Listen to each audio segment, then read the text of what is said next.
Assalamualaikum warahmatullahi wabarakatuh. Halo, perkenalkan nama saya Zabrina Aisyah Irawan dengan nomor induk mahasiswa 221F10032.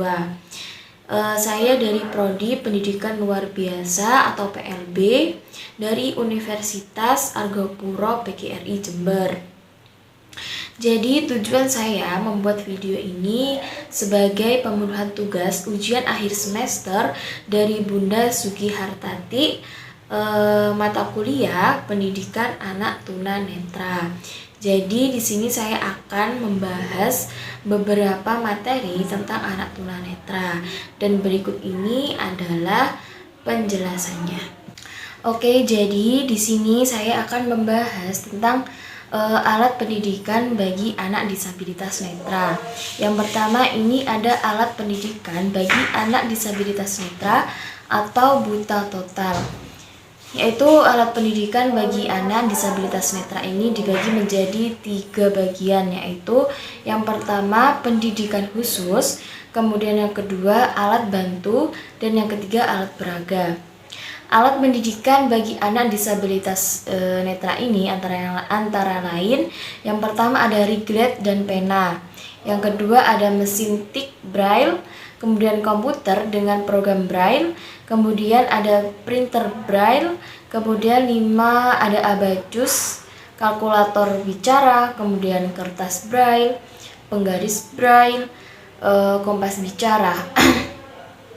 Alat bantu pendidikan bagi anak disabilitas netra ini sebaiknya menggunakan materi perabaan dan pendengaran. Alat bantu perabaan ini sebagai sumber belajar ini menggunakan buku-buku dengan huruf braille, yaitu yang timbul seperti titik. Yang kedua itu ada alat bantu pendengaran sebagai sumber belajar, diantaranya talking books atau buku bicara. Kemudian ada juga kaset atau CD, kemudian kamus bicara. Kemudian yang selanjutnya ini ada peraga bagi anak disabilitas netra buta total, yang alat peraganya ini taktual atau audio, yaitu alat peraga yang dapat diamati melalui perabaan atau pendengaran. Alat peraga ini antara lain yang pertama itu ada benda asli. Benda asli ini merupakan contohnya makanan, minuman, binatang peliharaan seperti kucing, ayam, ikan hias, dan lain-lain. Benda asli yang diawetkan merupakan seperti contohnya binatang liar atau buas atau binatang yang sudah didapatkan. Kemudian benda asli yang dikeringkan ini berupa herbarium atau insektarium. Jadi dia diawetkan terlebih dahulu sebelum digunakan sebagai alat atau media pembelajaran bagi anak-anak disabilitas tunanetra. Selain itu ada juga benda atau model tiruan, yaitu berupa model kerangka manusia, kemudian model alat pernafasan, dan lain-lain. Jadi nanti guru ini akan mengadakan atau memperlihatkan secara langsung bagaimana dari model kerangka manusia. Jadi nanti ada kita biasanya menyebutnya dengan tengkorak, itu dihadirkan langsung untuk dipelajari oleh anak-anak dengan disabilitas tunanetra. Jadi mereka menggunakan sistem perabaan di sini untuk mengerti mana bagian dari tulang rusuk, kemudian tulang lengan, kaki, dan kepala atau susunan tulang-tulang lainnya. Selain benda atau model tiruan yang berupa model kerangka manusia ini, ada juga model yang lainnya, yaitu berupa gambar timbul, yaitu gambar yang berbentuk asli berupa grafik atau diagram. Kemudian ada juga gambar timbul skematik, yaitu gambar timbul skematik ini berupa rangkaian listrik denah atau lain-lainnya. Kemudian ada juga peta timbul. Jadi peta timbul ini untuk memperlihatkan bagi anak-anak disabilitas tunanetra mana bagian misalnya Pulau Jawa, kemudian bagian Sumatera, Sulawesi, Kalimantan, dan lain-lainnya. Jadi nanti bentuk peta ini dimodifikasi oleh guru secara langsung agar anak-anak tunanetra ini dapat mempelajarinya. Selanjutnya kita akan membahas tentang alat pendidikan bagi anak disabilitas netra yang low vision atau masih ada sisa penglihatan. Jadi alat bantu pendidikan dan peraga bagi anak low vision ini dibagi menjadi 3 alat bantu. Yang pertama itu ada optik serta alat peraga. Yang pertama, alat bantu optik ini berupa kacamata seperti yang saya pakai ini, kemudian magnifier hand atau magnifier kombinasi, kemudian teleskop dan CCTV. Kemudian alat bantu non optik ini berupa kertas, penggaris, kemudian spidol hitam, kemudian buku dengan huruf yang ukurannya diperbesar. Kemudian diperlukan juga lampu meja untuk penerangan yang lebih lagi untuk anak low vision ini, karena anak low vision ini harus menggunakan pencahayaan yang cukup agar mereka dapat melihat tulisan yang agak diperbesar dari tulisan pada umumnya, karena low vision ini masih ada sisa penglihatan tetapi sedikit buram, dan biasanya dalam penggunaan handphone mereka karena tulisannya terlalu kecil, mereka mendekatkan di matanya seperti ini agar mereka terlihat pada tulisan-tulisan yang mereka baca. Nah, itu merupakan beberapa jenis atau contoh layanan pendidikan bagi anak tunanetra dengan sisa penglihatan low vision maupun anak tunanetra dengan buta total atau totally blind. Anak disabilitas tunanetra ini cenderung memiliki berbagai masalah, baik masalah dari atau yang berhubungan dengan masalah pendidikan, kemudian masalah sosial, kemudian emosi, kesehatan, pengisian waktu luang maupun pekerjaan. Semua permasalahan tersebut perlu diantisipasi atau ditangani dengan memberikan layanan pendidikan, arahan, bimbingan, latihan, dan kesempatan yang luas bagi anak disabilitas tunanetra ini. Sehingga permasalahan-permasalahan yang mungkin timbul dalam berbagai aspek yang saya sebutkan tadi ini dapat ditanggulangi atau ditangani sedini mungkin. Artinya ini perlu dilakukan upaya-upaya khusus secara terpadu dan multidisipliner untuk mencegah jangan sampai permasalahan tersebut muncul, yang akhirnya ini dapat merugikan perkembangan anak disabilitas netra tersebut. Hambatan belajar dan kebutuhan anak disabilitas tunanetra ini berbeda-beda menurut saya. Jadi hambatan belajar yang dialami oleh setiap anak ini dapat disebabkan oleh 3 hal. Yang pertama, bisa dari faktor lingkungan, kemudian bisa juga dari faktor dalam diri anak sendiri, dan kombinasi antara lingkungan dan faktor dalam diri anak. Jadi penyebabnya apa atau konsekuensinya ini apa? Konsekuensinya jadi ini intervensi apapun yang diberikan, baik intervensi pendidikan, psikologis, media, ataupun sosial, ini harus didasarkan atas hambatan belajar dan kebutuhan masing-masing anak. Pusat dari sistem interpersonal dalam tiap kehidupan seseorang ini adalah keluarga. Jadi seorang bayi ini belajar bagaimana hidup dan menerima kehidupan itu melalui interaksinya dalam keluarga. Interaksi seseorang di masa depan ini memperlihatkan intensitas ikatan emosional dan kepercayaan dasar terhadap diri dan dunia luar yang dihasilkan pada interaksi awal dalam keluarganya. Jadi saat anak-anak tumbuh dan matang, mereka ini berubah dalam banyak hal tentunya, dan keluarga pun ini berubah pula. Ini berlangsung selama perkembangan seorang anak dalam rentang kehidupannya. Yang pertama, jika anak remaja atau orang dewasa mengalami disfungsi psikologis. Masalahnya ini mungkin berawal dari konflik atau masalah yang tak terpecahkan atau tidak dapat diselesaikan dalam keluarga di masa lalu.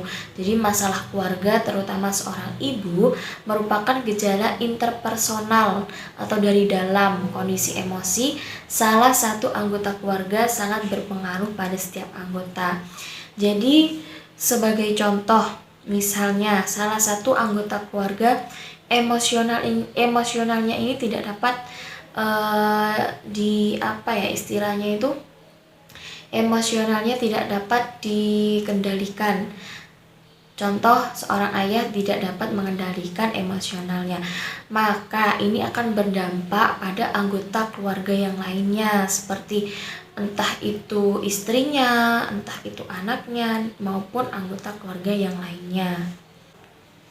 Seperti yang saya katakan tadi, bila satu anggota keluarga merasa tidak enak atau discomfort, maka hal ini akan mempengaruhi anggota yang lainnya.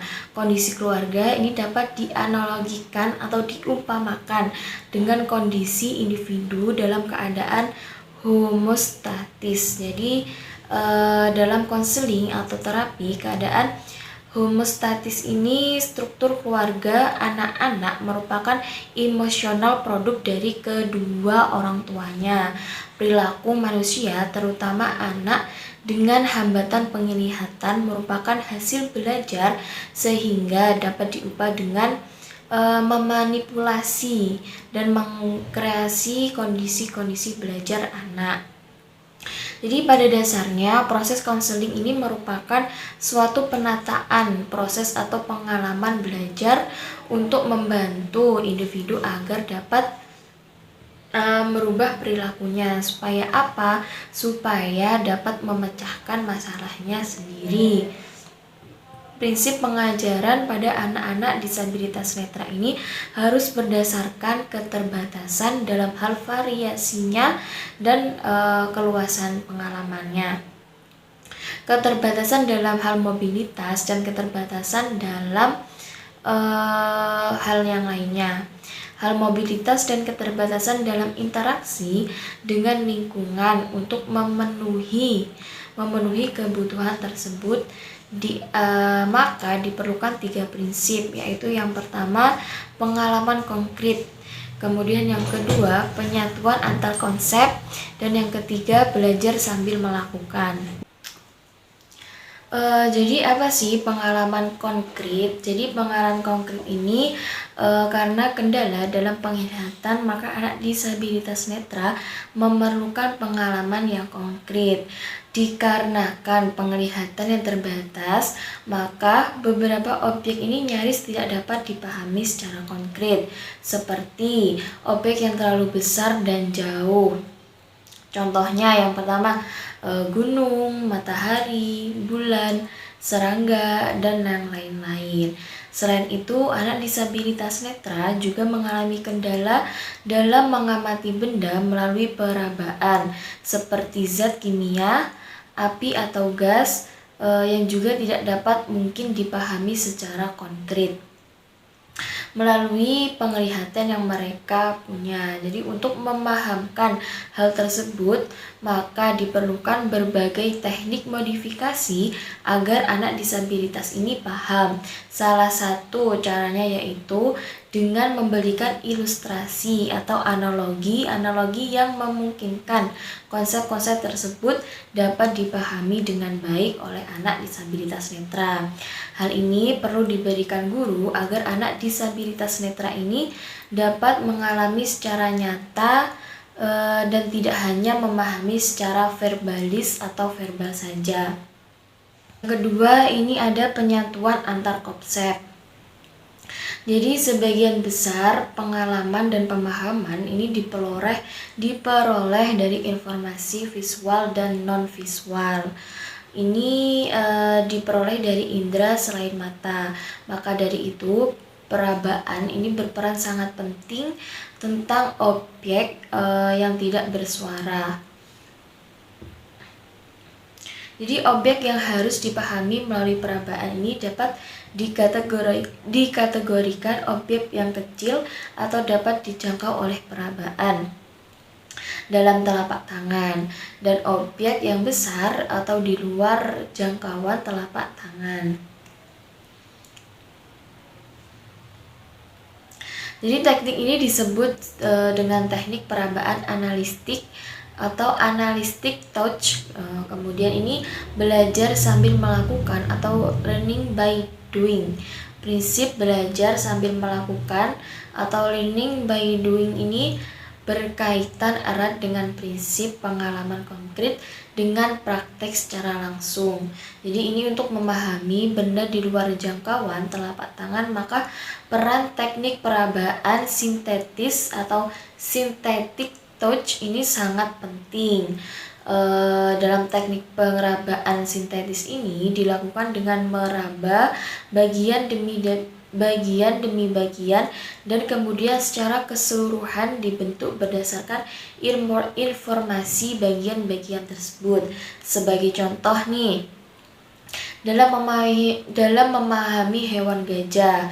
Jadi anak disabilitas netra ini harus meraba bagian demi bagian, misalnya bagian kaki, ekor, belalai, tubuh, dan seterusnya. Jadi materi selanjutnya yaitu tentang tenaga kependidikan yang dibutuhkan bagi anak disabilitas tunanetra.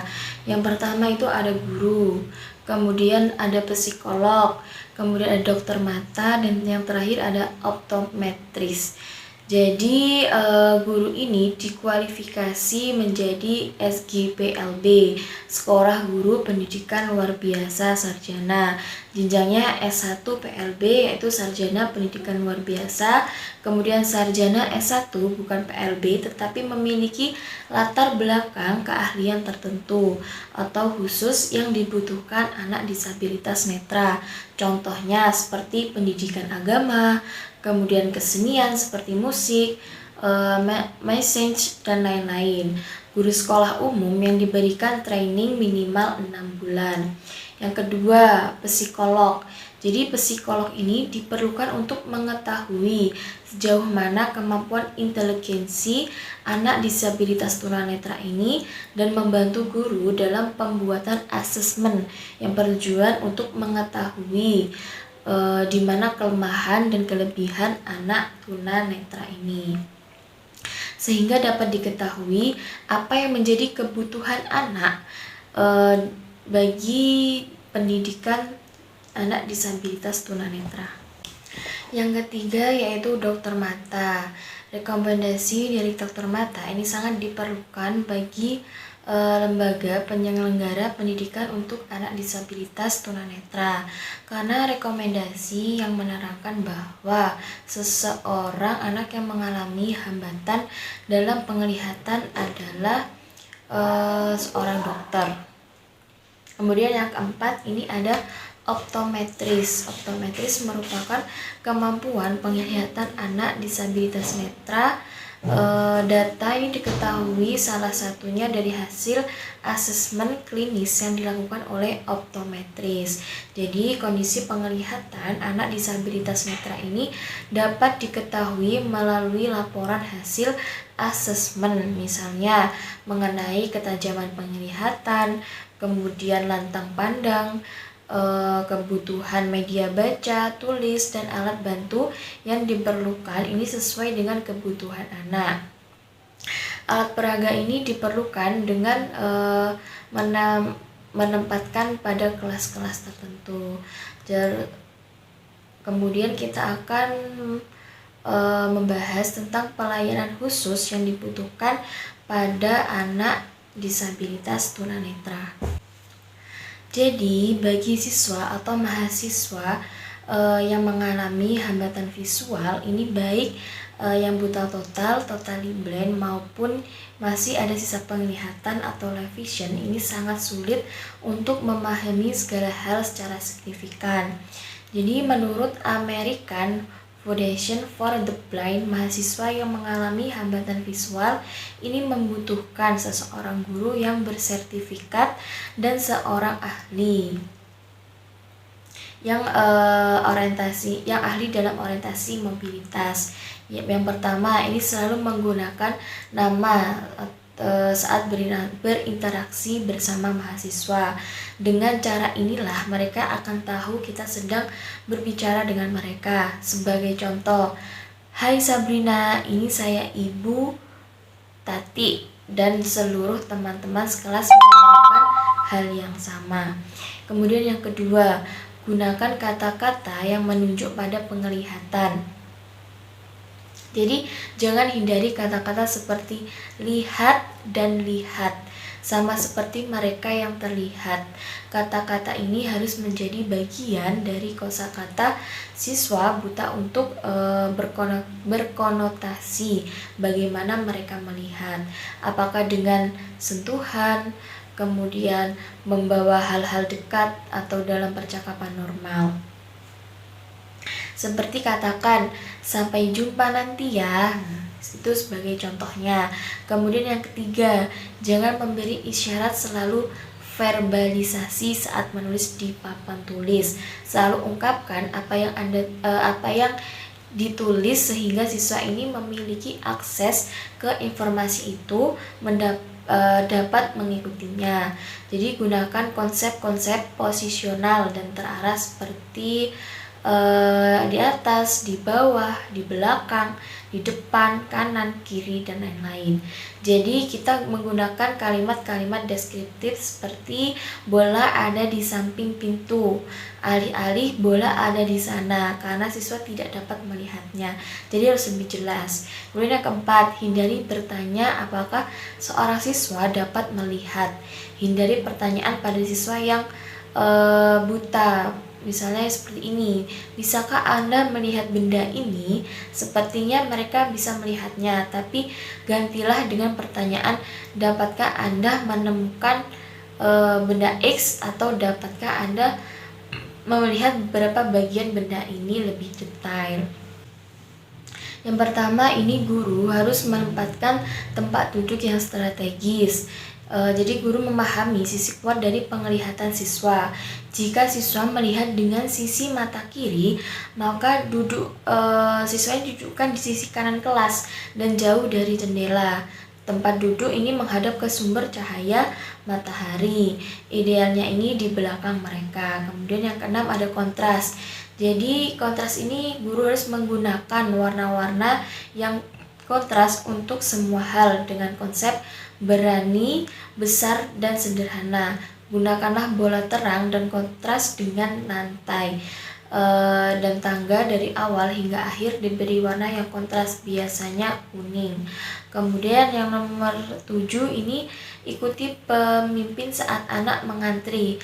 Latihlah anak ini untuk mengarahkan perhatian kepada misalnya teman di depannya untuk menjadi pemimpinnya. Kemudian melatih anak untuk mengarahkan perhatian anak di depannya dengan mengikuti semua gerakan. Misalnya berhenti, kemudian berjalan lurus, berputar, dan lain-lain. Kemudian selalu bergerak perlahan demi keselamatan. Yang ke-8, jadilah pemandu yang percaya diri. Jika kita menjadi pemandu bagi siswa yang buta dan duduk di bangku persekolahan, maka kita harus menawarkan kedua jari kita untuk mereka pegang. Kita tidak memegangnya kecuali untuk keselamatannya. Jadi untuk siswa yang lebih tua, mereka memegang tepat di atas siku kita. Di sini mereka yang dominan ini memegang kita kecuali untuk keselamatannya. Kemudian yang selanjutnya ada keamanan. Pertama, kita harus pahamkan kepada siswa dengan aturan jalan atau orientasi mobilitas dengan menggunakan sisi kanan lorong atau pagar kanan. Jadi gunakan batas seperti kerucut ataupun garis untuk latihan orientasi mobilitas. Dan tentunya kemandirian dalam mengakses lingkungan sekolah maupun lingkungan rumah. Kemudian yang nomor 10 ini ada penerimaan guru pada siswa buta. Jadi seorang guru harus memberikan penerimaan diri kepada siswa yang buta. Hal ini penting untuk meningkatkan rasa kepercayaan diri dari murid yang mengalami kebutaan terhadap diri mereka. Jadi penerimaan diri seorang guru yang profesional kepada murid berkebutuhan khusus ini sangat berdampak positif kepada anak tunanetra itu sendiri. Karena apa? Guru di sini merupakan seorang figur atau sumber suri tauladan bagi semua murid-muridnya, sehingga mereka pun ini akan melakukan hal yang sama, yaitu penerimaan kepada siswa yang mengalami hambatan visual juga. Langkah pertama yang harus kita lakukan sebelum pembelajaran adalah memahami bahwa kemampuan melihat sangat terbatas, dibutuhkan hal-hal yang konkret dalam segala hal. Karena apa? Karena 80% dari yang dilihat bayi adalah melalui indera penglihatan. Jadi, masuk akal jika anak tunanetra mengalami hambatan dalam belajar. Tentang suatu hal, ada beberapa hal pelajaran kehidupan yang tidak sepenuhnya dipahami tanpa penglihatan. Sebagai contoh, misalnya apa arti tinggi dan bagaimana cara kita menjelaskan antara laki-laki yang jangkung, kemudian pohon yang tinggi atau bangunan yang tinggi yang belum pernah mereka lihat. Misalnya juga melihat awan di langit yang biru. Nah, untuk itulah maka guru harus membantu siswa untuk memahami dan menerapkan keterampilan dan konsep dasar.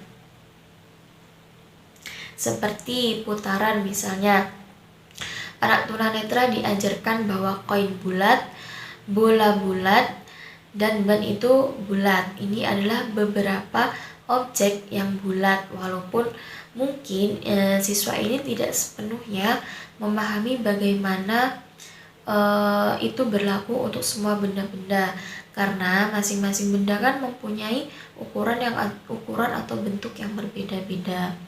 Jadi kita semua ketika semua konsep dipahami, maka siswa tunanetra ini dapat menerapkan konsep kebundaran untuk semua objek dengan konsisten dan berulang-ulang. Jadi pendidikan seorang anak ini bisa diibaratkan sebagai sebuah bangunan. Nah, satu blok pengetahuan terletak di atas yang lain, seperti satu lantai bertumpu pada yang lain. Pertanyaannya adalah, apakah bangunan itu akan menjadi bangunan satu lantai atau menjadi bangunan yang tinggi? Jadi cara lain untuk memvisualkan atau memvisualisasikan adalah dengan membayangkan segitiga terbalik. Miring dimulai hanya dengan konsep kecil. Jadi konsep ini diperluas dan digunakan untuk mengajarkan hal yang lain. Jadi piramida itu dibangun dari bawah ke atas. Beberapa fakta umum siswa tunanetra. Nah, itu merupakan tenaga pendidikan bagi anak dengan disabilitas tunanetra. Dan kemudian di sini saya akan menjelaskan tentang beberapa fakta umum siswa tunanetra. Yang pertama, kita harus memberikan layanan khusus untuk membantu kemandirian bagi mereka untuk memahami semua hal. Kemudian yang kedua, siswa hambatan visual ini memiliki hak yang sama seperti siswa lainnya atau siswa normal pada lainnya. Untuk itu, kita harus memberikan kesempatan yang sama dalam perlakuan yang berbeda atau adaptasi dari kurikulum dengan tingkat pemahaman mereka. Kemudian yang ketiga ada kita harus memberikan jadwal khusus kepada siswa hambatan penglihatan untuk mampu memperkenalkan diri dan berkenalan dengan pengaturan kelas dan membiarkan siswa untuk mempelajari semua tata letak ruang kelas. Kemudian yang keempat, kita harus memberikan waktu yang intensif pada anak hambatan visual untuk memahami pembelajaran secara individu. Misalnya, bagaimana cara dia untuk menulis, kemudian membaca, mencatat, dan yang lain. Jika dia berada di kelas reguler dan siswa reguler kita memberikan kegiatan yang menarik sehingga aktivitas kita ketika memberikan layanan khusus ini tidak mengganggu siswa umum atau reguler. Kemudian yang kelima, kita harus meminta siswa menjelaskan kondisi matanya. Ini adalah keterampilan yang paling penting bahwa siswa akan membutuhkan sisa hidupnya. Setiap kali dia bercerita, itu menjadi sedikit lebih mudah untuk dijelaskan. Kemudian yang keenam, ini pada siswa yang low vision harus meminta untuk memberitahu apa yang ia lihat. Kemudian yang ketujuh, memberitahu anak ketika memberikan sentuhan. Jika kita memberikan sentuhan dengan tiba-tiba, apakah ini akan berdampak pada ketakutan bahwa hal itu sebuah ancaman atau kejutan. Kemudian yang kedelapan, ini perlu diingat bahwasanya sekitar dari 70% komunikasi adalah nonverbal, sedangkan siswa hambatan visual ini tidak dapat melihat ekspresi wajah seseorang, maupun itu guru atau apapun yang dikenakan guru, apalagi yang dijelaskan guru. Untuk itulah betapa pentingnya komunikasi verbal. Kemudian gunakan alat perekam suara ketika kita mengajar di kelas. Hal ini membawa keuntungan bagi kita sendiri maupun anak dengan hambatan visual. Jadi kita akan mendengarkan suara kembali, sedangkan anak hambatan visual ini dapat membangun pikiran atau opini tentang kita dari mengenali suara kita dan juga dapat mengulangi materi pembelajaran yang telah kita sampaikan. Nah, itu merupakan beberapa materi yang bisa saya sampaikan mengenai disabilitas tunanetra. Kurang lebih mohon maaf bila ada ucapan atau perkataan yang saya salah, dan semoga video yang saya buat ini bermanfaat bagi teman-teman semua yang menontonnya, dan kurang lebih mohon maaf. Sekian dari saya. Wassalamualaikum warahmatullahi wabarakatuh.